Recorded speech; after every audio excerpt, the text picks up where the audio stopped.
horta kuwa iqaaday dhalinyaradii kulligiin iqaaday aad u mahadsantiin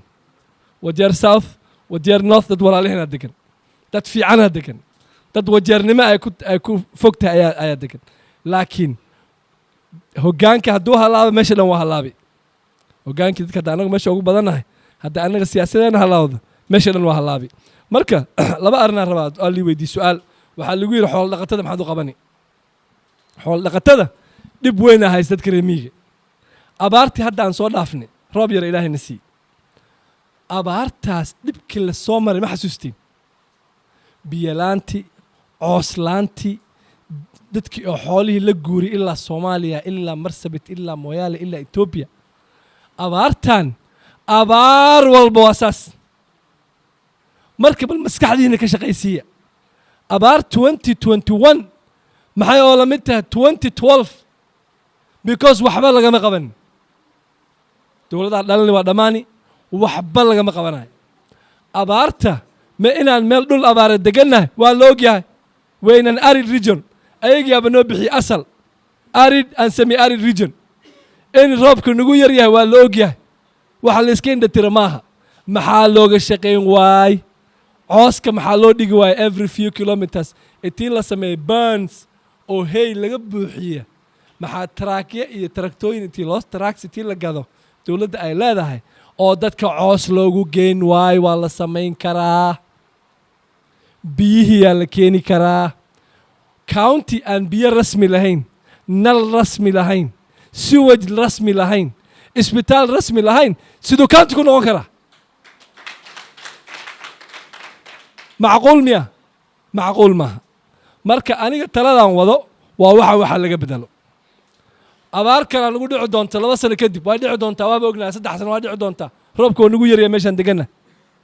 marka waa in abaarta ka hortag in la sameeyo meteorological department ay jaamacadaha leeyihiin oo ku sheega abaarta roob yaraanta markay dhici doonto so prevention is better than cure waxaa la yidhi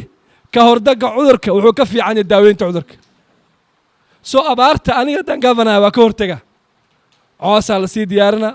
biyaa la sii diyaarina xoolaheenan xisaabi karnaa iyo tax lagu samayn karaa حتى waxaa la samayn karaa drones oo ilaaliyo xoolo dhaqatada hadda ka hor aan ka sheegay aan raadiyooyin ka sheegay media xoolo dhaqatada hatta xuduudka lagu laayna drones noo sawiro oo qofkii waxa la sameeyay aan garan khilaafka u yar aan samayn karna 9 bilyan uma baahna waxaa laga yaabaa 50 milyan 100 milyan in lagu samayn karo 9 bilyan kan county sanadka soo gashay uma baahna shaqadaas marka taas waa mid kale waa mid shaqada apprenticeship waxa la waa in la sameeyo shaqooyinka gacanta hadda waxa la sheegay wajeer shaqooyinka gacanta dhan inay dad ajnabi sameeyaan oo ka yimaada down Kenya guri dhisidii waa ayaga carpenters ki waa ayaga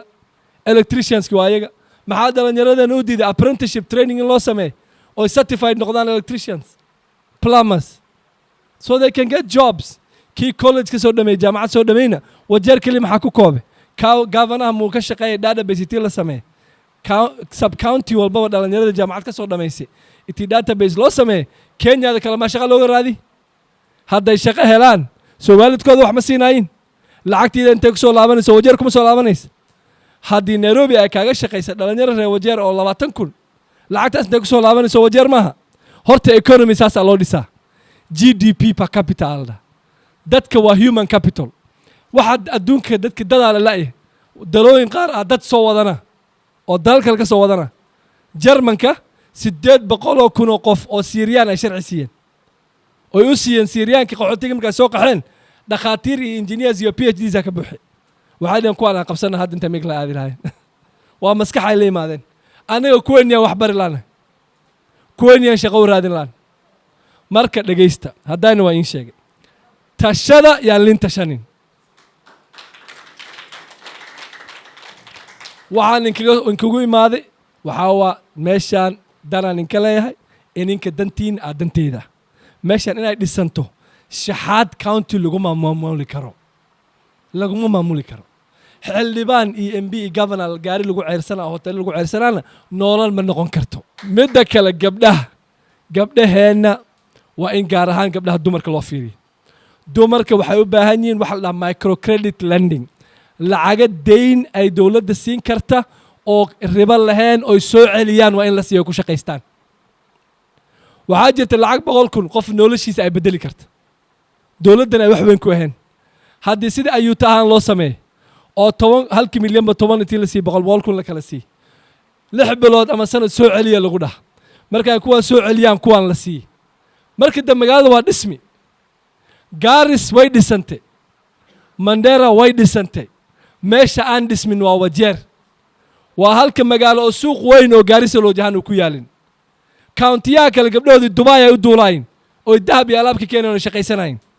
kuweeni shaqo ma haystaan